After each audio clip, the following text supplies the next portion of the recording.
Big Boss season 6 episode 11 review ആണ്. എനിക്ക് നല്ല ആസ്വാദനം കിട്ടുന്നുണ്ട്.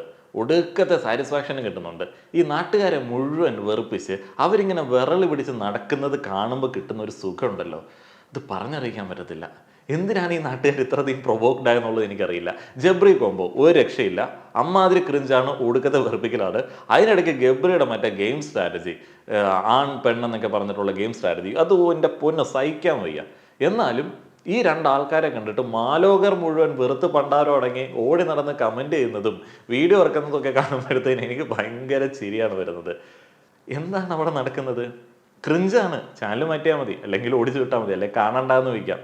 ഈ ക്രിഞ്ച് കണ്ടിട്ട് എന്തോ വലിയ ആഭ്യന്തര പ്രശ്നം പോലെയാണ് ആൾക്കാരെല്ലാം കൂടെ ഓടി നടക്കുന്നത്. ഒന്നാമത്തെ കാര്യം, വളരെ യങ് ആയിട്ടുള്ള രണ്ട് ചെറുപ്പക്കാരാണ്. കാണാനും വലിയ തരക്കേടൊന്നുമില്ല. ഇന്ന് ജാസ്മിൻ പറഞ്ഞ അങ്ങനെയാണ്, ഗബ്രിയെ കാണാൻ വലിയ തരക്കേടൊന്നുമില്ല. എന്നാലും അന്യ അധികാരമായതുകൊണ്ടാണ് എനിക്ക് കല്യാണം കഴിക്കാനൊന്നും താല്പര്യമില്ലാത്തതുകൊണ്ട് പ്രേമിക്കത്തില്ല. അപ്പോൾ നമ്മളത് ആ ഒരു വസ്തുത അവിടെ എടുത്തു വയ്ക്കുക. കാണാൻ തരക്കേടില്ലാത്ത രണ്ട് ചെറുപ്പക്കാർ, അവർക്ക് അങ്ങോട്ടും ഇങ്ങോട്ടും ഫ്രണ്ട്ഷിപ്പ്, അത് അവർ നല്ല രീതിയിൽ ആസ്വദിക്കുന്നുണ്ട്. വേറെ ഈ ബ്രോഡ്കാസ്റ്റ് ചെയ്യാൻ പറ്റത്തില്ലാത്ത തരത്തിലേക്കുള്ള സഭ്യതയുടെ അതിർവരമ്പുകൾ ലംഘിച്ചിട്ടുള്ള സാധനമൊന്നും അവിടെ ഇല്ല. എന്നാലും മാലോകർക്ക് ഇരിക്കപ്പുറതില്ല. ഇന്നൊരു കമന്റ് കണ്ടാണ്, ഹോട്ട്സ്റ്റാറിൽ ഞാൻ പൈസ കൊടുത്തിരിക്കുന്നത് ഉമ്മ കാണാൻ വേണ്ടിയല്ല. ഹോട്ട്സ്റ്റാറിൽ പൈസ കൊടുത്തിരിക്കുന്നതല്ലേ, ഒരു ഉമ്മ കാണും, ബോണസ് ആയിട്ട് കൂട്ടിയാൽ മതി. ഇമാതിരി വിറ്റാണ്. മാലോകർക്ക് എന്തിനാണ് ഇത്രമാത്രം പ്രശ്നം എന്നുള്ളത് എനിക്കറിയില്ല. ശരിക്കും അവർ അങ്ങനെ എല്ലാവരെയും വെറുപ്പിച്ചിട്ട് അവിടെ ഒരു ഗെയിം കളിക്കുന്നുണ്ട് എന്നുണ്ടെങ്കിൽ, അവർ വേറെ ആൾക്കാരെ മൈൻഡ് ചെയ്യുന്നില്ല എന്നുണ്ടെങ്കിൽ അതിനൊരു കുതിരപ്പവൻ എറിഞ്ഞു കൊടുക്കേണ്ടതുണ്ട്. കാരണം ജാസ്മിൻ പറഞ്ഞു കേട്ടില്ലേ, എനിക്കറിയാം പുറത്ത് ഇത് ഭയങ്കര നെഗറ്റീവ് ആയിരിക്കും എന്നുള്ളത്, എനിക്ക് പ്രശ്നമൊന്നുമില്ല എന്ന്. അപ്പം ഈ പുറത്ത് കമൻ്റ് ഇടുന്ന ആൾക്കാർ ഏത് ലെവലിൽ മണ്ടന്മാരായി. അത് കളിക്കട്ടെ, ആ കളി മുന്നോട്ട് പോട്ടെ. ശരിക്കും പറഞ്ഞാൽ ഇന്ന് ഞാൻ നോക്കിയപ്പോഴത്തേന്, വൈകിട്ടത്തെ ആ ഒരു ടാസ്ക് ഒക്കെ കഴിഞ്ഞപ്പോഴത്തേന് ഹൗസിലുള്ള എല്ലാ ആൾക്കാരും ഇവർക്കെതിരാണ്. പക്ഷെ ഇവർ ഭയങ്കര ഒരു സൈഡിൽ നിന്ന് ഇവരുടെ ആ ഒരു ഫ്രണ്ട്ഷിപ്പിനകത്ത് അഭയം പ്രാപിച്ച് ബാക്കിയുള്ളതിനെയൊക്കെ വളരെ രസമായിട്ട് നോക്കിക്കണ്ട് ഗെയിം കളിക്കുന്നുണ്ട്. ആൾക്കാർ ചുമ്മാ അതിശയോക്തി കലർത്തി ജാസ്മിൻ ഗബ്രിയൊക്കെ എലിമിനേഷനിലേക്ക് വന്നു കഴിഞ്ഞാൽ പുറത്തു പോകുന്നൊക്കെ പറയും. പക്ഷെ പുറത്തൊന്നും പോകത്തൊന്നുമില്ല. ആ ഒരു ലെവലിലേക്കൊന്നുമല്ല, നല്ല സപ്പോർട്ടുണ്ട്. കാരണം അവരാണ് ഇപ്പോൾ കണ്ടന്റ് ഉണ്ടാക്കുന്നത്. ബാക്കി ആരുണ്ട്? ഈ മാറി എന്നിട്ട് കുറ്റം പറയുന്ന ശരണ്യ എന്തെങ്കിലും ഗെയിം കളിക്കുന്നുണ്ടോ? ശ്രീതു ചിരിച്ച് കാണിക്കുന്ന ഒരു ഗെയിമാണോ? സുരേഷ് ഏട്ടൻ സീനിലേ ഇല്ല. സിജോ കുറച്ച് ഗെയിം പ്ലാനിങ് നടത്തുന്നുണ്ട്, അത് കാണാൻ പറ്റുമോ? ശ്രീരേഖ എന്തൊക്കെയോ വന്നിട്ട് പറയുന്നുണ്ട്, അതിൽ ആസ്വാദനം ഉണ്ടോ? നിഷാന ഇല്ല, സീനിലേ ഇല്ല. പിന്നെ ജാൻമണി ഇപ്പം ഡൗൺ ആയി വന്നു. ഋഷിക്ക് ആകെ മൊത്തത്തിൽ ഒരു വിഷമം, വയ്യാഴികയൊക്കെയാണ്. പിന്നെ ആരാണുള്ളത്? റോക്കിയും ജാസ്മിനും അതേപോലെ തന്നെ ഗബ്രിയും മാത്രമേ ഗെയിമിൽ ആക്റ്റീവായിട്ടുള്ളൂ. റോക്കിക്ക് എന്താണ് ഗെയിം? ഇവരെ പ്രൊവോക്ക് ചെയ്യുക എന്നുള്ളതാണ് റോക്കിയുടെ ഗെയിം. ഇവരെ തിരിച്ച് പ്രൊവോക്ക് ചെയ്യുന്നു. അങ്ങനെ പ്രൊവോക്ക് ചെയ്ത് അവസാനം റോക്കി അവിടെ ഇരിക്കുന്ന ഫൈബറിന്റെ ഒരു പാനല്ലേ, ഫൈബർ പാനല്ല, അത് ഈ സീലിംഗ് ഒക്കെ ചെയ്യുന്ന ഒരു പാനല്ല, അതത്തെ പോയി ഇടിക്കുന്നു. അത്യാവശ്യം ബോധമുള്ള ആൾക്കാർ ആരെങ്കിലും അതേ പോയി ഇടിക്കുമോ? അതേ പോയി ഇടിച്ചിട്ട് അതിൽ നിന്നൊരു ചീള് തെറിക്കാന്ന് പറഞ്ഞു കഴിഞ്ഞാൽ ഏത് കുഞ്ഞു കൊച്ചിടിച്ചാൽ പോലും പൊട്ടിത്തെറിക്കുന്ന ഫൈബർ പീസാണ്. ചീളൊക്കെ തെറിക്കും. പക്ഷേ അതിന്റെ പ്രശ്നം എന്നാന്ന് വെച്ച് കഴിഞ്ഞാൽ കയ്യിൽ കൊണ്ട് കീറും. എന്തൊക്കെ മേളമാണ് അതിനകത്ത് കാണിക്കുന്നത്. റോക്കിയുടെ അതേ മെന്റാലിറ്റിയിൽ അത്രയധികം ഹൈപ്പറായിട്ടാണ് പുറത്ത് ആൾക്കാർ നിൽക്കുന്നത്. ഞാൻ ഈ നോക്കി കാണുന്ന റേഞ്ചിലിരുന്ന് ഇതിനെ ആസ്വദിച്ച് കഴിഞ്ഞാണല്ലോ ഭയങ്കരമായിട്ടുള്ള ആസ്വാദനം കിട്ടും. കൗമാരമൊക്കെ കഴിഞ്ഞ് യൗവനത്തിലേക്ക് കടന്ന, വലിയ പ്രായമൊന്നുമില്ലല്ലോ, ജാസ്മിൻ ആൻഡ് ഗബ്രിയെ പോലുള്ള രണ്ടാളുകൾ, അയ്യോ നാട്ടുകാരെന്ത് പറയും, നീ പോയി ഗെയിം കളിച്ചേക്കാന്ന് പറഞ്ഞിട്ട് പുള്ളകുട്ടി പരാധീനമൊക്കെ ഉള്ള ആൾക്കാരുടെ അടുത്ത് പോയി വർത്താനം പറഞ്ഞിരിക്കുന്ന കഥ ഒന്നും പ്രാക്ടിക്കലി പോസിബിൾ ഒന്നുമല്ല. ഇതൊരു പ്രകൃതിയുടെ ഒരു നിയമമാണ്. ഇത് പണ്ട് സന്തോഷ് ജോർജ് കുളങ്ങര പറഞ്ഞതുപോലെ, നമുക്കൊന്നും പിടിക്കില്ല. പാർക്കിൽ ആരെങ്കിലും ഇരുന്ന് കഴിഞ്ഞാൽ പിടിക്കില്ല, ബീച്ചിൽ ആരെങ്കിലും ഇരുന്ന് കഴിഞ്ഞാൽ പിടിക്കില്ല, നമ്മളതൊക്കെ കണ്ട് നശിച്ചു പോകും. അതിന് പുള്ളി പറഞ്ഞ എക്സാമ്പിൾ ഇത്തിരി കടുത്തതാണ്, ഇതിനോട് യോജിക്കുന്നൊന്നുമല്ല. എന്നാലും രണ്ട് പട്ടികൾ വഴിയിൽ നിൽക്കുന്നത് കണ്ടു കഴിഞ്ഞാൽ, അവർക്കിടയിൽ എന്തെങ്കിലും ഒരു സ്നേഹപ്രകടനം കണ്ടു കഴിഞ്ഞാൽ കല്ല് പറക്കെറിഞ്ഞ് ഓടിച്ചില്ലെങ്കിൽ ഒരു സമാധാനം കിട്ടാത്ത ആളുകളാണ് മലയാളികൾ. ഇതൊക്കെ കണ്ടിട്ട് വിരൽ പിടിക്കാൻ പോയിട്ട് വല്ല കാര്യമുണ്ടോ? അതൊക്കെ അവിടെ നിൽക്കട്ടെ. ഇനിയിപ്പം ഫ്രസ്ട്രേറ്റഡ് ആയിട്ടുള്ള ആൾക്കാരെല്ലാം കൂടെ എന്നെ ഒന്ന് തെറി വിളിക്കും. അപ്പോൾ ഇന്നത്തെ എപ്പിസോഡിൻ്റെ റിവ്യൂയിലേക്ക് വന്നു കഴിഞ്ഞാൽ, മിന്നാ മിന്നിക്കും കാലം വന്നാലോ എന്നുള്ള പാട്ടായിരുന്നു ഉണർത്ത് പാട്ട്. നല്ല വൈബുള്ള പാട്ടാണ്. ഗംഭീരമായിട്ടുള്ള സ്റ്റെപ്പൊക്കെ കണ്ടസ്റ്റൻസ് വെക്കുന്നുണ്ട്. ജിൻഡോ ഒക്കെ ആണെങ്കിൽ പാട്ട് പഠിക്കണം, ഡാൻസ് പഠിക്കണം, അഭിനയിക്കണം. പുള്ളി ഭയങ്കര തിരക്കാണ്. പുള്ളി ഗെയിമിൽ ഇന്നായി. സ്ട്രാറ്റജീസ് അതൊന്നും വേണ്ട. ജിൻഡോ ഇഷ്ടമാണ് ഇപ്പോൾ എല്ലാ ആളുകൾക്കും. പുള്ളി ആ വഴിക്ക് അങ്ങോട്ട് പോട്ടെ. അതേപോലെ ഇന്ന് മോർണിംഗ് ആക്ടിവിറ്റി അഭിനയം പഠിപ്പിക്കുക എന്നുള്ളതായിരുന്നു. ശ്രീരേഖ എല്ലാ ആളുകൾക്കും അഭിനയം പഠിപ്പിക്കുക. അഭിനയം പഠിപ്പിക്കാൻ ശ്രീരേഖ കഴിഞ്ഞിട്ട് അവിടെ ആളുള്ളൂ. എല്ലാത്തിലും അഭിനയമാണ്. എല്ലാത്തിനകത്തും അതിനാടകീയതയാണ് പുള്ളിക്കാരുടെ സ്പെഷ്യാലിറ്റി. പുള്ളിക്കാരി അത് തിരിച്ചറിയുന്നുണ്ട്. പുള്ളിക്കാരി എല്ലാ ആളുകൾക്കും അഭിനയം പറഞ്ഞു കൊടുക്കുന്നതിനോടൊപ്പം പറയുന്ന ഒരു കാര്യമുണ്ട്, കരച്ചിലൊക്കെ എന്നെ പോലെ ഓവർ ആകരുത് കേട്ടോ. ഇന്നലെ ഒരു കീട കേസിലൊക്കെ എന്തൊരു കരച്ചിലായിരുന്നു. കഴിഞ്ഞ തവണ പാനിക് അറ്റാക്ക് വന്നൊരു പെൺകുട്ടി ഉണ്ടായിരുന്നല്ലോ, പേര് മറന്നുപോയി. ആ കുട്ടി കരഞ്ഞതുപോലെയൊക്കെയാണ് ശ്രീരേഖ ഇന്നലെ കരഞ്ഞത്. മോർണിംഗ് ആക്ടിവിറ്റിയാണ്, ഗെയിം കളിക്കണം. അപ്പോൾ ശ്രീരേഖ അതിനകത്തൊരു ഗെയിം കൊണ്ടുവരുന്നുണ്ട്. എല്ലാ ആളുകൾക്കും അഭിനയിക്കാൻ എത്രത്തോളം അറിയാം എന്നീ കാര്യങ്ങൾ അവർക്ക് പറഞ്ഞു കൊടുക്കുന്നുണ്ട്. എന്ന് വെച്ചാൽ ഹൗസിൽ അഭിനയിക്കുന്ന ആളുകളെ നൈസായിട്ട് ചെറുതായിട്ട് ഒന്ന് പോക്ക് ചെയ്ത് വിടുക എന്നുള്ളതാണ് ആ ഒരു ടാസ്കിൻ്റെ ലക്ഷ്യം. അത് ഗംഭീരമായിട്ട് ശ്രീരേഖ ചെയ്യുന്നുണ്ട്. പിന്നെ റോക്കി ശരിക്കും പറഞ്ഞാൽ എല്ലാ മോർണിംഗ് ആക്ടിവിറ്റികളിലും ഗെയിം സ്റ്റാർട്ട് ചെയ്യും. എന്ന് പറഞ്ഞാൽ മോർണിംഗ് ആക്ടിവിറ്റികളിൽ ആര് എന്തൊക്കെ പെർഫോം ചെയ്താലും റോക്കി അവിടെ ഒരു അതൃപ്തി രേഖപ്പെടുത്തി അവിടെ കണ്ടന്റ് ഉണ്ടാക്കും. അപ്പോൾ ശ്രീരേഖയുടെ ഈ ഒരു അഭിനയ കളരിയെ രാവിലെ മുതൽ കൈകെട്ടി നോക്കിയെന്നാണ് റോക്കി സ്വീകരിച്ചത്. ശ്രീരേഖ കൊടുക്കുന്ന എക്സസൈസ് ഒന്നും ചെയ്യുന്നില്ല, കാര്യങ്ങളൊന്നും ഇടപെടുന്നില്ല. അവസാനം ശ്രീരേഖ അങ്ങടേക്ക് റോക്കി എന്തെങ്കിലും ഒരു എക്സ്പ്രഷൻ എന്നെ പഠിപ്പിക്കാൻ പറഞ്ഞ സമയത്ത് 2-3 എക്സ്പ്രഷനൊക്കെ ഇട്ട് കൊടുത്തു. അപ്പോൾ എല്ലാ ആൾക്കാരും കൈയടിച്ചു. ശ്രീരേഖയ്ക്ക് അത് ചെറിയ രീതിയിൽ ഒരു പപ്പി ഷെയിമായി. ശ്രീരേഖ ഒഫൻഡഡ് ആയിട്ട് റോക്കിയെ ചെറിയ രീതിയിൽ ഒന്ന് പ്രൊവോക്ക് ചെയ്തു. അപ്പോൾ റോക്കി അഭിനയം പഠിപ്പിക്കാൻ എന്നുള്ള രീതിയിൽ വന്നിട്ട് ശ്രീരേഖയെ കുറിച്ചിട്ട് 10 കുറ്റം നാട്ടുകാരോട് പറയാനുള്ള ഒരു അവസരം കൊണ്ട് ഉപയോഗിച്ചു. ഇവർക്ക് ഡ്യുവൽ പേഴ്സണാലിറ്റിയാണ്. അപ്പോൾ ശ്രീരേഖ പറഞ്ഞു എനിക്ക് ഡ്യുവൽ അല്ല ട്രിപ്പിളാണ് എന്നൊക്കെ പറഞ്ഞ് ഇവർ അങ്ങനെയാണ് ഇങ്ങനെയാണ് എന്നൊക്കെ പറഞ്ഞിട്ടുള്ള സ്ഥിരമായിട്ടുള്ള സംഭവം. അപ്പോൾ ശ്രീരേഖ പറഞ്ഞു ഇദ്ദേഹം ആദ്യ ദിനം വന്നപ്പോൾ തന്നെ അഭിനയം കാഴ്ചവെച്ച വ്യക്തിയാണ്, ഫസ്റ്റ് ഗെയിമിൽ തന്നെ കണ്ടില്ലേ.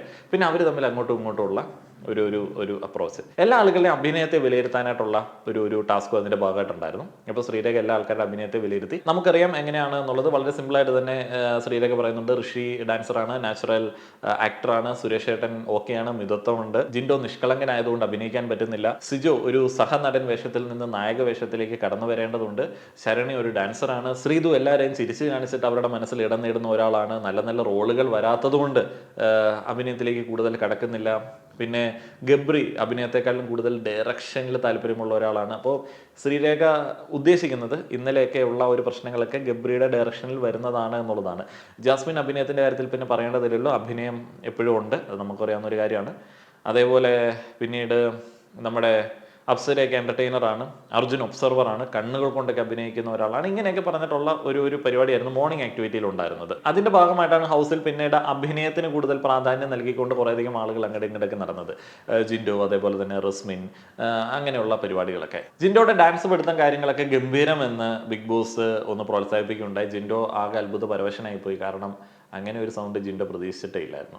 പിന്നെ ജബ്രി സാനം, ജബ്രി രാവിലെ മുതൽ തന്നെ ജബ്രി തന്നെയാണ്. അവർ ഒട്ടി ഇരിക്കുകയാണ്. എപ്പോഴും എന്തൊക്കെയോ സംസാരിക്കുന്നുണ്ട്, നാട്ടുകാരെ മുഴുവൻ വെറുപ്പിക്കുന്നുണ്ട്. നമ്മുടെ നാട്ടുകാർക്ക് വേറെ ഒരു പണി ഉണ്ടായിരുന്നില്ല, അതിൻ്റെ പുറകെ നിൽക്കുക എന്നുള്ളതായിരുന്നു. അപ്പം റോക്കി ജാസ്മിനോട് ഒന്ന് പേഴ്സണലായിട്ട് സംസാരിക്കുന്നു. അപ്പോഴാണ് ജാസ്മിൻ പറയുന്നത് അത് അങ്ങനെയല്ല, പ്രണയമല്ല, പ്രണയത്തെക്കുറിച്ചിട്ടൊക്കെ 3 പേരും കൂടി ഇരുന്നിട്ടുള്ള ഒരു ക്ലാസ്സും കാര്യങ്ങളൊക്കെ. അതാണ് വൈകിട്ട് റോക്കി പറഞ്ഞത്, നീയൊക്കെ ഉച്ച തൊട്ട് തന്നെ വിഷവുമായിട്ട് എൻ്റെ പുറകെ നടക്കുകയായിരുന്നില്ലടാ എന്നൊക്കെ പറഞ്ഞത്. അപ്പോൾ അവർക്കിടയിൽ ഒരു സംസാരം ഉണ്ടായിരുന്നു. ജാസ്മിൻ ആൻഡ് ഗബ്രി രാവിലെ ഒരു ചെറിയ ഒരു പരിപാടി നടത്തി നോക്കി. ഈ റോക്കിയെ വെറുപ്പിക്കാതിരിക്കാൻ പറ്റുമോ എന്നുള്ളത് ഒന്ന് ട്രൈ ചെയ്ത് നോക്കി. പക്ഷെ നടന്നില്ല. കാരണം ഇവർ 3 പേരും അങ്ങോട്ടും ഇങ്ങോട്ടും മനസ്സിലാക്കിയിട്ടുള്ള ആൾക്കാരാണ്. എത്രത്തോളം അങ്ങോട്ടും ഇങ്ങോട്ടും കാപഠ്യമുണ്ട് എന്നുള്ളതിനെക്കുറിച്ച് ഇവർക്കറിയാം. അതുകൊണ്ട് ആ പരിപാടി നടന്നില്ല. എന്താണെങ്കിലും റോക്കി അതിനുശേഷം അൻസിബ, ഋഷി അങ്ങനെയുള്ള ആളുകൾക്കിടയിലൊക്കെ ഈ ഒരു കാര്യം ഷെയർ ചെയ്യുന്നുണ്ട്. അപ്പോൾ നമ്മളാരും ജഡ്ജ് ചെയ്തില്ല എന്നൊക്കെ അവർ പറയുന്നുണ്ട്. എല്ലാ ആൾക്കാരും ജഡ്ജ് ചെയ്യുന്നുണ്ട്, അവിടെയുള്ള എല്ലാ ആൾക്കാരും ജഡ്ജ് ചെയ്യുന്നുണ്ട്, എല്ലാ ആൾക്കാരും ബാധിക്കുന്നുണ്ട് ഇവരുടെ ഈ ഒരു സ്നേഹപ്രകടനങ്ങളും കാര്യങ്ങളൊക്കെ. അത് സ്വാഭാവികമായിട്ടും ബാധിക്കും. കാരണം നമ്മുടെ നാട്ടിൽ നിന്ന് ഈ ഒരു സോഷ്യൽ സെറ്റപ്പിൽ വളർന്ന ആളുകളില്ലേ. അപ്പം നമ്മളുടെ കൂട്ടത്തിൽ ഒരു വീടല്ലേ, നമ്മളുടെ കൂട്ടത്തിലുള്ള 2 ആളുകൾ മാറി നിന്ന് സ്നേഹപ്രകടനങ്ങൾ നടത്തുന്നു, ഒരു ആക്ടിവിറ്റിയിലും പങ്കുചേരുന്നില്ല, അതൊക്കെ അവരെ ബാധിക്കും. ബാധിക്കാതിരിക്കണമെന്നുണ്ടെങ്കിൽ നമുക്ക് കുറച്ചും കൂടെ കാലം മാറണം. അപ്പം അത് ബാധിക്കുന്നുണ്ട്. പിന്നെ ബാധിക്കും എന്ന് പറയുന്നതിനകത്ത് വേറൊരു സംഗതി കൊണ്ടുണ്ട്. എല്ലാവരുമായിട്ട് കമ്പനിയായി പോവാൻ ആഗ്രഹിക്കുന്ന ഒരു കൂട്ടം ആളുകളെങ്കിലും അവിടെ ഉണ്ടല്ലോ. അപ്പോൾ അവർക്ക് ഇതൊരു ബുദ്ധിമുട്ടാണ്. കാരണം അവർ വേറൊരു ഗ്രൂപ്പ്, അവർ ഭയങ്കര സെപ്പറേറ്റ് ചെയ്യാൻ പറ്റാത്ത ബോണ്ടുള്ള ആൾക്കാർ. ജാസ്മിൻ ആണെങ്കിൽ ഗബ്രിയുടെ എല്ലാ കേസിനും വക്കാലത്ത് പിടിക്കാൻ വരുന്നു. ബാക്കിയുള്ള ആളുകൾക്ക് അതൊക്കെ അരോചകവും. അപ്പോൾ സ്വാഭാവികമായിട്ടും അത്തരത്തിലുള്ള ചില പ്രശ്നങ്ങളൊക്കെ വരും. ജാൻമണിയാണ് ഇന്നലെ അവരൊരു റൂമിൽ കിടക്കുന്നു എന്നൊക്കെ കൊണ്ടുപോയി കാണിച്ചത്. അപ്പം ഒരു റൂമിൽ കിടക്കുന്ന പല സ്ത്രീ പുരുഷന്മാരും ഉണ്ട്. എന്നാലും ഇവരുടെ ആ ഒരു കമ്പനി ഹൗസിൽ എല്ലാ ആളുകളും അലോസരപ്പെടുത്തുന്ന ഒരു സംഗതിയാണ്. ഈ ആളുകളുടെ മുൻപിൽ ഇരിക്കുമ്പോൾ കാണിക്കേണ്ട മര്യാദകളെ കുറിച്ചിട്ട് ശരണ്യ ആനന്ദും ജാൻമണി സംസാരിക്കുകയുണ്ടായി. കഴിഞ്ഞ ദിവസം ശരണ്യ അതേപോലെ തന്നെ ജാസ്മിൻ ഗബ്രിയൊക്കെ ഒന്ന് സംസാരിക്കുന്നത് നമ്മൾ കണ്ടതാണല്ലോ, ഈ റിലേഷൻഷിപ്പുമായി ബന്ധപ്പെട്ട്. അപ്പോൾ അവർ പറയുന്നുണ്ട് ഈ ഗെയിം ടാസ്ക് അതിനിടയിലെങ്കിലും ഒരു മര്യാദ കാണിക്കണ്ടേ. ശരിയാണ്. ഇപ്പം കോളേജിലൊക്കെ പഠിപ്പിച്ചുകൊണ്ടിരിക്കുന്ന സമയത്തെ പണ്ടത്തെ പോലെ ഒന്നുമല്ല. ഇപ്പോൾ പിള്ളേരൊക്കെ മിക്സഡൊക്കെ ആയിട്ടാണ് ഇരിക്കുന്നത്. അപ്പോൾ അതിനകത്ത് കമിതാക്കളൊക്കെ ഉണ്ടാവും. അപ്പം ഞാനൊക്കെ പഠിപ്പിക്കുന്ന സമയത്ത് പണ്ടത്തെ പോലെ ഒന്നും കമിതാക്കളെ ഒന്നും മാറ്റിയിരുത്താനൊന്നും പറ്റത്തൊന്നുമില്ല.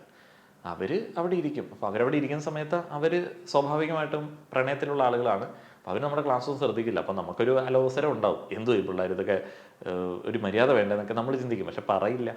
അപ്പോൾ ആ ഒരു അലോസരമായിരിക്കാം ഇവരിവിടെ ഉദ്ദേശിച്ചത്. അതിനുശേഷമാണ് വലിയ പ്രശ്നം ഉണ്ടായത്. ബിഗ് ബോസിലെ ക്ലാസിക് ഗെയിം എന്നുള്ള രീതിയിൽ ഇൻട്രൊഡ്യൂസ് ചെയ്ത കപ്പടിക്ക് വെച്ച് പിരമിഡ് ഉണ്ടാക്കുന്ന ഫ്രഷ് ഗെയിം ഇന്ന് കൊണ്ടുവന്ന് വെച്ചു.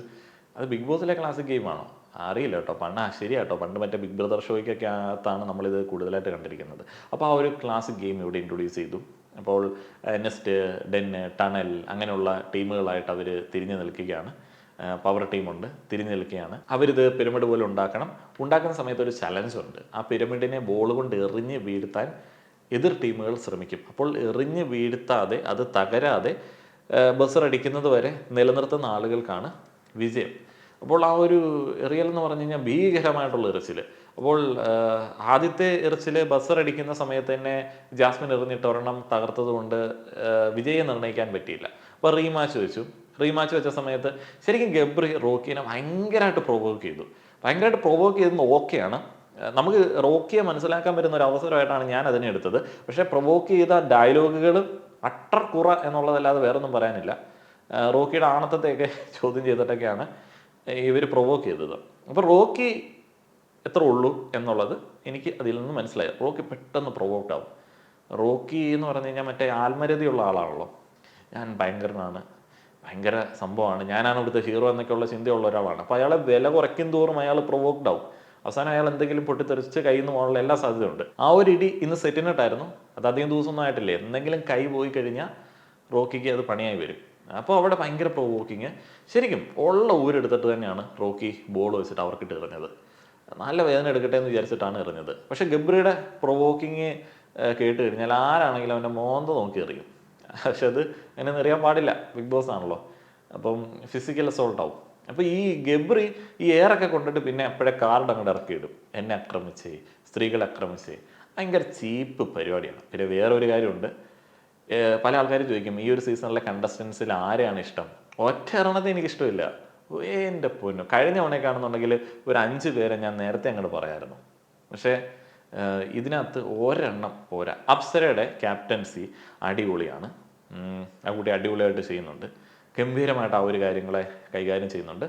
അർജുനെയൊക്കെ വെച്ചിട്ട് കമ്പയർ ചെയ്യുമ്പോഴത്തേനും എന്തുകൊണ്ടും ഫാർ ബെറ്റർ ആണ്. ഇടയ്ക്ക് കരയൊക്കെ ചെയ്യും, എന്നാലും മൈൻഡ് ചെയ്യേണ്ട ആവശ്യമൊന്നുമില്ല, നല്ലതാണ്. അർജുൻ അപ്പം ക്യാപ്റ്റൻസിയും കൂടി ഇല്ലാത്തത് കൊണ്ട് ഒരു നന്മയുടെ നിറകുടമായിട്ട് അതിൽ നടന്ന് പെർഫോം ചെയ്യാനായിട്ടുള്ള അവസരമുള്ളൂ.